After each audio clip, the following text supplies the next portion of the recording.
Hello friends, this is Growl. The release date for World of Warcraft Shadowlands has finally been announced for November 23rd. This video has been a long time coming, and now that it's official, we can finally start talking about the release schedule. I'm really excited for this video, mainly because I'm excited to finally get started in Shadowlands, and I hope you guys are too. Since WoW expansions only happen every couple years, I thought it would be helpful to talk about what you should expect in the first few weeks of release.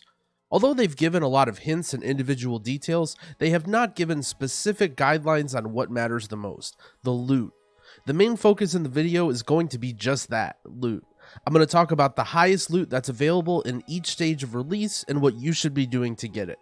I know we're not all world first raiders. I'm mainly going to focus on what the average player needs to accomplish if they want to stay caught up with their character. I'm breaking down each time period into phases depending on what's available to players. The content of Shadowlands is going to be released piece by piece throughout 5 different phases. It might seem a bit frustrating at first having things released slowly or in a time-gated fashion, but I actually think it's better for everyone. I know you want to jump into the raid right away on day 1, but the multi-phase release schedule means you don't have to rush everything if you don't want to, and if you have some stuff going on for the holidays, like American Thanksgiving, you aren't going to fall behind your friends or guild. There are a few different things you need to be doing though each week if you want to stay caught up, so stay tuned. The first phase is the pre-patch Scourge event.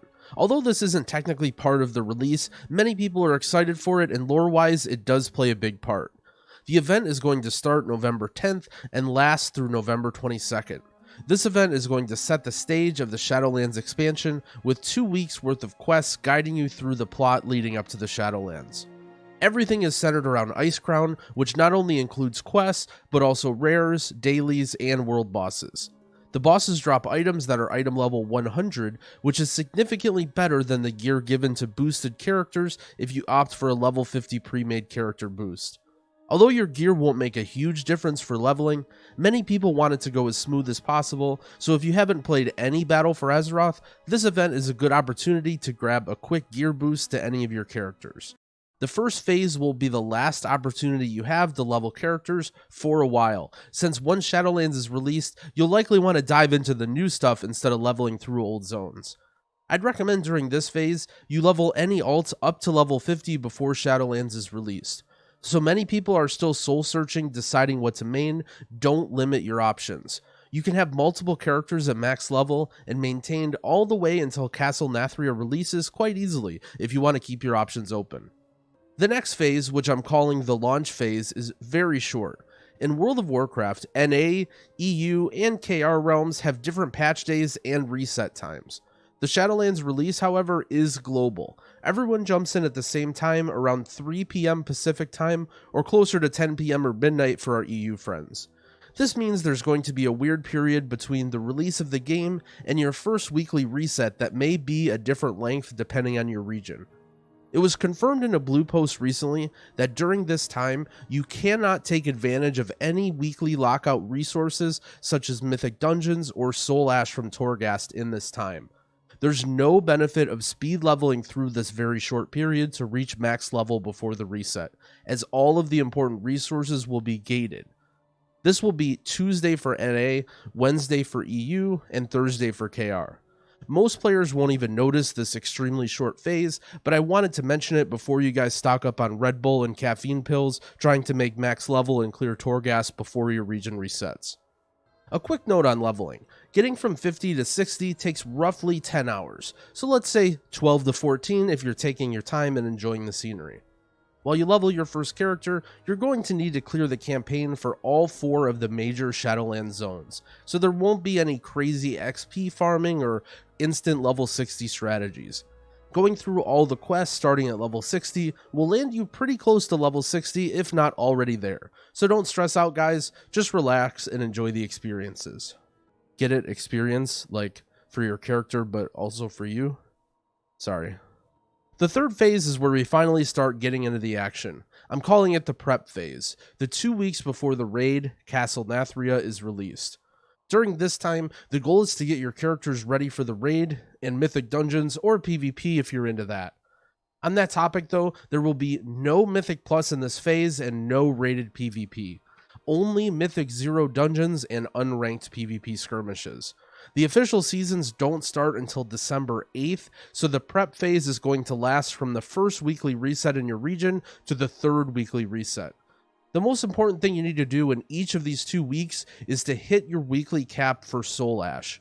Soul Ash is earned through Torghast and is used for crafting legendary items. This means for each week that you don't clear both wings of Torghast, your legendary progression will be a week behind.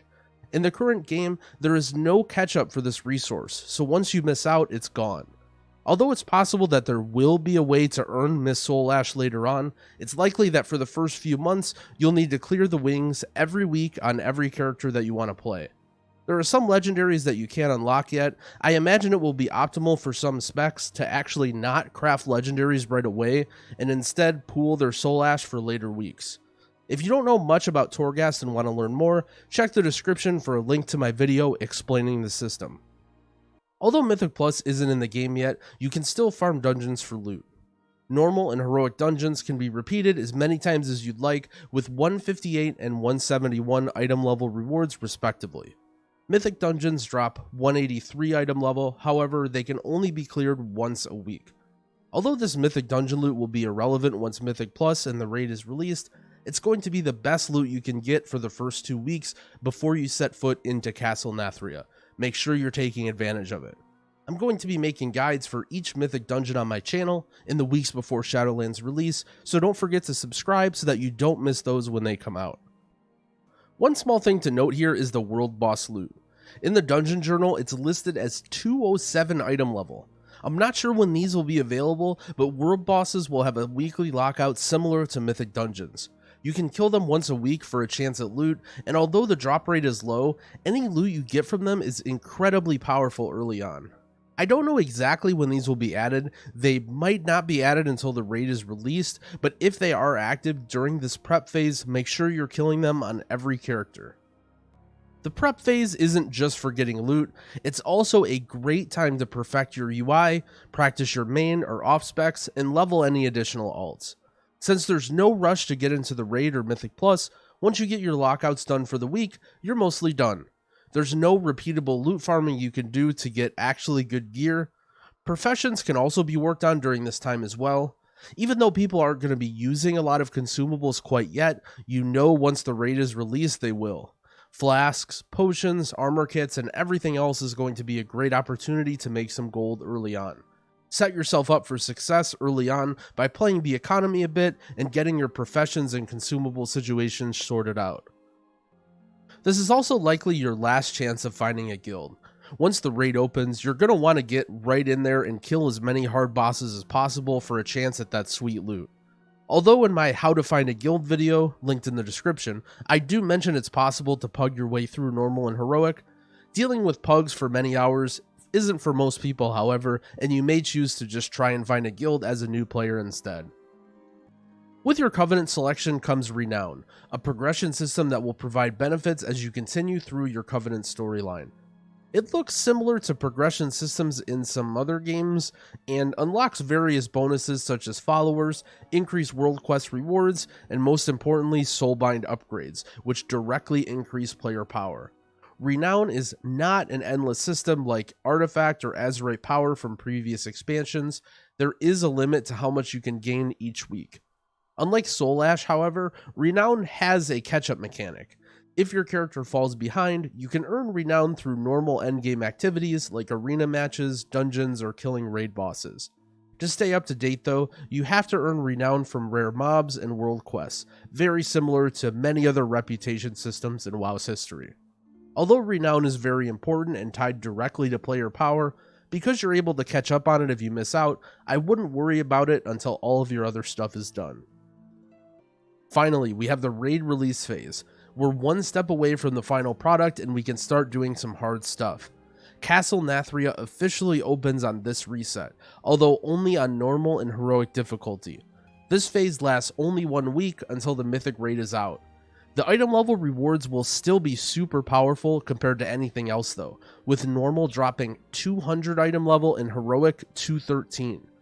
The last 2 bosses of the raid also have even stronger gear, so making your way to the end of the raid early will net you the best loot available. The lockouts for raid bosses work the same as Mythic dungeons or world bosses. You can only have one kill attempt per week to get loot. Once you kill a boss, you can't get loot again from that boss for the rest of the week, although you can still help your friends or practice the boss again for no loot if you wish. Along with the raid release comes the first season for Mythic Plus and PvP. You can now do Mythic Plus keystone dungeons for better loot, and also play rated PvP and earn better items based on your rating. In this first week after Heroic Raid is released, however, the loot you earn is limited. They haven't officially announced the exact level, but generally the loot rewards for the first week are capped around Mythic Plus 6. I'm estimating that Mythic Plus will drop up to around item level 194, and the same with PvP to keep it below the raid. Even though the item levels are capped for this week, I'm sure you'll still see tons of gamers playing Mythic Plus for the loot to boost their performance in Heroic, and also just because it's the first week of Mythic Plus. You're still going to be doing your Torghast and Covenant stuff too. Soul Ash and Renown will continue to be important until you've unlocked your full Covenant tree and max level legendaries, which will be a very long time. This is important for all your characters too. By now, you should probably decide what character you want to main, but if you want to upkeep any of your alts, it's also a good idea to log on them for 1 or 2 hours a week to clear Torghast and farm up some Renown so that picking them back up later will be easy. The last thing I want to talk about during this week is the Great Vault. I think I'm going to do a whole video specifically on the Great Vault, but it's really important to mention during this time in the video. The Great Vault will be one of 2 key sources for endgame best in slot loot, next to the Mythic Raid. Starting on the next weekly reset after the Heroic Raid is released, you will have a large vault that you can open in Ouroboros based off of your previous week's accomplishments in PvP, Raid, and Mythic Plus. Your goal during this week should be to clear as many of the Heroic Raid bosses as possible, complete as high of a Mythic Plus keystone as you can, and earn as much PvP rating as possible. It's likely you can't do all 3, but doing 2 or even just 1 will yield you a strong reward from your chest the following week. The more you do, the more options you get, so your main focus this week, alongside the Heroic Raid, will be to push as far as you can in PvP or Mythic Plus. The last phase of release is the Mythic Raid. When you log on after the reset on December 15th, depending on region, all rewards are in and the race to World First will begin. Max level item rewards are available through Mythic Plus and PvP, and it's time for you to grind it out and get ready for the raid.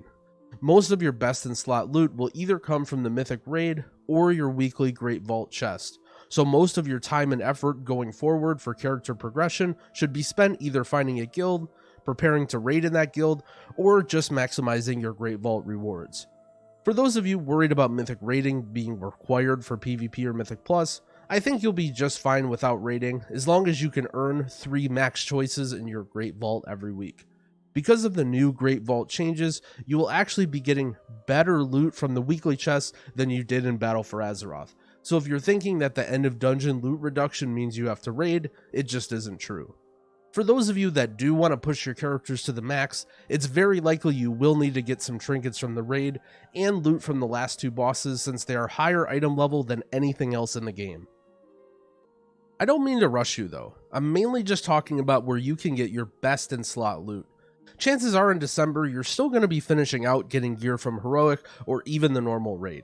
Your best in slot won't be finished for months, and a large majority of the guilds won't even clear the full Mythic raid at all. I'm not saying you're going to be killing Mythic bosses the first week, it's more just your target. Shooting for the moon and making it to the stars is much better than shooting for the top of the hill and making it there. Don't forget to keep up with your Soul Ash and Renown too. From what I've seen, the grind in Shadowlands is a lot less intense than the last couple expansions, but you're still going to have some chores to do. It can get a bit overwhelming now that the full game is out, but don't forget to check in on your alts for their weekly Torghast runs so that you can keep your legendaries up to date. I know a lot of you out there are still undecided on what class you want to main, and spending just a couple hours a week on an alt will make your life a whole lot easier if you decide to switch. That's almost everything I wanted to talk about with regards to the Shadowlands release schedule. I hope now you understand what's going on in the first few weeks and can set up a plan for when the game comes out. I'm excited to jump in and try it out, and I hope you are too. Thanks for watching. If you enjoyed the video, I'd appreciate it if you gave it a like and subscribe to my channel. I'll be coming out with informative Shadowlands content, including Mythic dungeon and raid boss guides as soon as the game gets released. Happy keying!